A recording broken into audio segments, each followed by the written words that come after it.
మా latest videos కోసం మా ఈ తెలుగు న్యూస్ ఛానల్ సబ్స్క్రైబ్ చేసి గంట సింబల్ యాక్టివేట్ చేసుకోండి. రేపే ఉగాది, క్రోధినామ సంవత్సరం ప్రారంభమయ్యే పర్వదినము. ఉగాది తెలుగువారి తొలి పండుగ. తెలుగు సంవత్సరాది అని ఉగాదిని వ్యవహరిస్తూ ఉంటాము. తెలుగు రాష్ట్రాల ప్రజలతో పాటు దక్షిణాది రాష్ట్రాలలోనూ జరుపుకునే ముఖ్యమైన పండుగలలో ఉగాది ఒకటి. ఉగాది రోజు నుండే తెలుగు సంవత్సరం ప్రారంభమవుతుంది. చైత్ర శుక్ల పాడ్యమి నాడే బ్రహ్మదేవుడు విశాలమైన సృష్టిని ప్రారంభించాడని, అందుకే యుగాది జరుపుకోవాలని పురాణాలు చెప్తూ ఉన్నాయి. ఉగాది రోజున సూర్యోదయానికి ముందే నిద్రలేవాలి, తలంటుకుని అభ్యంగన స్నానం చేయాలి. దీంతో లక్ష్మీ గంగాదేవిల అనుగ్రహం పొందవచ్చు. అయితే సైన్స్ ప్రకారంగా చెప్పాలంటే ఈ విధంగా చేయటం వల్ల శరీరానికి పోషణ, ఆరోగ్యము కలుగుతాయి. అభ్యంగన స్నానం అంటే శరీరమంతా నూనెతో మర్దన చేసి కొంతసేపు ఆగాక నలుగుపిండితో స్నానం చేయాలి. దీన్నే అభ్యంగన స్నానం అంటారు. ఈరోజు నీటిలో గంగాదేవి, నూనెలో లక్ష్మీదేవి ఉంటారు కనుక ఒళ్ళంతా నూనె రాసుకొని కొంతసేపు అయ్యాక స్నానం చేస్తే లక్ష్మీదేవి, గంగాదేవిల అనుగ్రహం కలుగుతుంది. ఉగాది రోజు ఉగాది పచ్చడిని ఖచ్చితంగా తినాలి. దానికి చాలా ప్రత్యేకత ఉంటుంది. శరీరంలోని వ్యాధులను ఉగాది పచ్చడి నయం చేస్తుంది. అయితే చాలామంది తెలియక ఉగాది పచ్చడి విషయంలో తెలియక కొన్ని తప్పులు చేస్తూ ఉంటారు. దాని వలన రావాల్సిన ఫలితం రాదు. ఉగాది పచ్చడి తిన్నా రోగనిరోధక శక్తి పెరగదు. మరి ఉగాది పచ్చడి విషయంలో చేయకూడని తప్పులు ఏమిటి? ఉగాది పచ్చడిలో ఏం చేయాలి, ఏం చేయకూడదు? ఉగాది పచ్చడి తినే ముందు ఏ మాట పలికితే ఆరోగ్యము, ఐశ్వర్యము వస్తాయి, మీ శరీరం దృఢంగా వజ్రంలాగా మారుతుంది అనే విషయాన్ని ఇప్పుడు మనం ఈ వీడియోలో వివరంగా తెలుసుకుందాము. ఫ్రెండ్స్, ఫస్ట్ అయితే ఈ వీడియోకి ఒక లైక్ కొట్టి మా ఛానల్ని సబ్స్క్రైబ్ చేసుకొని మాకు సపోర్ట్ చేయండి. ఎందుకంటే మాకు మీ సపోర్ట్ చాలా అవసరము. కొత్త ధనాలకు స్వాగతం చెప్తూ ఆరోగ్య పరిరక్షణకు శ్రీకారం చుడుతూ జరుపుకునే పండుగ ఉగాది. యుగాది అనే సంస్కృత పదమే ఉగాది అయిందంటారు పెద్దలు. చైత్ర శుక్ల పాడ్యమి నాడు ఈ పండుగను జరుపుకోవటం ఏనాటి నుంచో ఆచారంగా వస్తోంది. ఉగాది పండుగకు మాత్రమే చేసే ప్రత్యేకమైన పదార్థం ఉగాది పచ్చడి. తీపి, పులుపు, కారము, ఉప్పు, వగరు, చేదు అనే 6 రుచులు కలిసిన ఉగాది పచ్చడి షట్రుచుల సమ్మేళనము. సంవత్సరం పొడుగునా ఎదురయ్యే మంచి చెడులను, కష్టసుఖాలను సమన్వయంతో స్వీకరించాలన్న సందేశాన్ని షట్రుచులు ఉన్న ఉగాది పచ్చడి ఇస్తుంది. ఉగాది పచ్చడిని శాస్త్రాలలో నింబకుసుమ భక్షణం, అశోక కలికాప్రాసనం అని వ్యవహరించేవారు. ఋతుమార్పు కారణంగా వచ్చే వాత, కఫ, పిత్త దోషాలను హరించే ఔషధంగా ఉగాది పచ్చడి తినే ఆచారం ప్రారంభమైంది.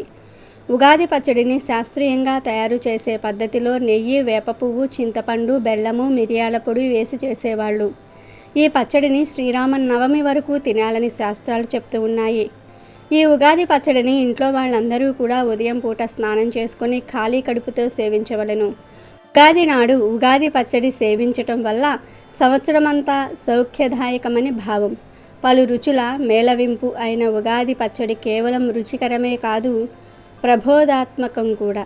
తీపి వెనుక చేదు, పులుపు, వగరు ఇలా పలు రుచులకు జీవితాన్ని, కష్టాలు తదితర అనుభూతులు ప్రతీకలే అనే నగ్న సత్యాన్ని చాటుతూ సుఖాలకు పొంగకు, దుఃఖానికి కృంగకు, సుఖ దుఃఖాలను సమభావంతో స్వీకరించు అనే ప్రగతిశీల సందేశాన్ని ఇస్తుంది ఈ ఉగాది పచ్చడి. మరి ఉగాది పచ్చడిలో ఉపయోగించే పదార్థాలేంటి? ఈ పచ్చడి తినటం వల్ల ఆరోగ్యానికి ఎలాంటి ప్రయోజనాలు అందుకుతాయి అంటే, జ్యోతిష్య శాస్త్రం ప్రకారం ఉగాది పచ్చడిలో వాడే వేప పువ్వు బుధుడికి సంబంధించినది. ఇందులో వ్యాధి నిరోధక లక్షణాలు ఉన్నాయి. ఋతుమార్పు వల్ల పిల్లల్లో వచ్చే ఆటలమ్మ అనగా తట్టు, అమ్మవారు, కోటకము, కలరా, మలేరియా సోకకుండా వేప నిరోధిస్తుంది. ఒక రకంగా ఇది మన శరీరానికి యాంటీ వైరస్ ప్రొటెక్టర్గా పనిచేస్తుంది. గుమ్మానికి వేప ఆకులు కట్టడం వల్ల కలుషితం లేని స్వచ్ఛమైన గాలిని పీల్చవచ్చు. వేప పువ్వును పచ్చడిలో వేయటం వల్ల రక్తాన్ని శుద్ధి చేసి వాత, పిత్త, కఫాన్ని నిర్మూలించే తమ ఉపకృతి ఏర్పడుతుంది. ఈ శక్తినిచ్చేవాడు బుధుడు అంటారు. ఇక రెండవది బెల్లము. ఇది గురుగ్రహానికి సంబంధించిన వస్తువు. దీనిలోని ఔషధ గుణాల వల్ల ఆయుర్వేదంలో చాలా మందులకు దీనిని అనుపానంగా వాడుతూ ఉంటారు. గురుడు పూర్తిగా శుభక్షి గ్రహం కావటం వల్ల కలిసిమెలిసి ఉండే గుణాలని మన మనసులో పెంపొందిస్తాడు. అలాగే మామిడి ముక్కల్లో తీపి పులుపుతో పాటు వగరు గుణం ఉంటుంది. ఈ గుణం శుక్రునికి ప్రతీక. శుక్రుడు సౌందర్యాధిపతి. చర్మం ఆరోగ్యవంతంగా ముడతలు పడకుండా నునుపుగా ఉండడానికి మామిడిలోని లక్షణాలు ఉపకరిస్తాయి.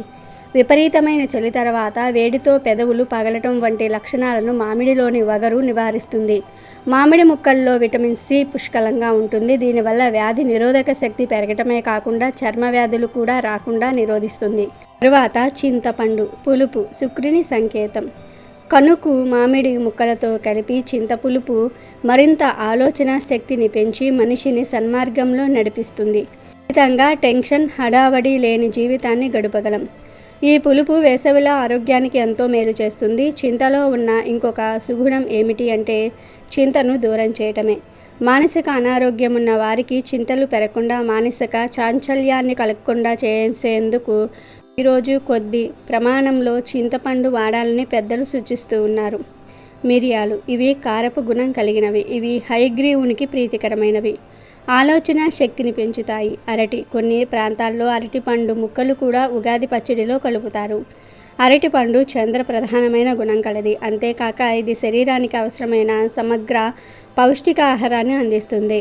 ఇలా ఉగాది పచ్చడినే కాదు, మన సాంప్రదాయంలోని పండుగలు పర్వదినాల్లో చేసుకునే వంటలన్నీ గ్రహ గమనాలపై ఆధారపడి రూపొందించినవే.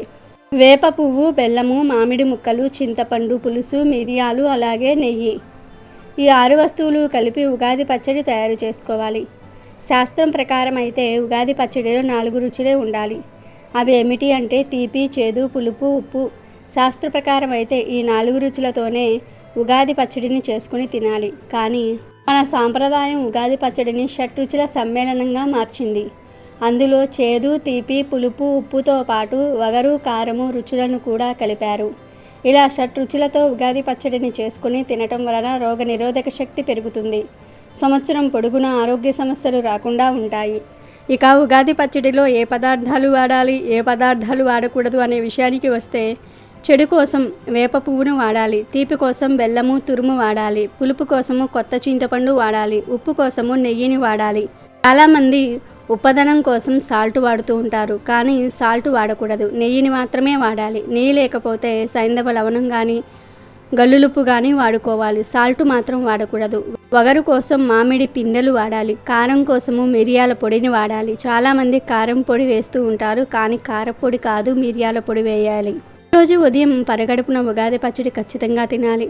ఇక తరువాత ఎన్నిసార్లు కావాలంటే అన్నిసార్లు ఉగాది పచ్చడిని తినవచ్చు. ఈరోజు ఉదయం ఉగాది పచ్చడి తినే ముందు తతాయుర్ వజ్రదేహాయ సర్వ సత్కారాయ చ సర్వరిష్ట వినాశాయ నిమ్మకందల భక్షణం అనే శ్లోకాన్ని చదవాలి. వేప పూతతో కూడిన ఉగాది పచ్చడిని తినటం వలన మనిషి దేహం వజ్రంలాగా తయారవుతుంది. సర్వ అరిష్టాలు తొలగిపోతాయని, నూరేళ్లు సుఖంగా జీవిస్తారని అర్థము. కనుక ఈరోజు మొదటిసారి ఉగాది పచ్చడి తినే ముందు ఈ శ్లోకం అనుకుని తినండి. ఇలా ఇప్పుడు చెప్పిన విధంగా ఉగాది పచ్చడి చేసుకొని ఈ మంత్రాన్ని పఠించి తింటే సంవత్సరం వరకు రోగాలు రావు.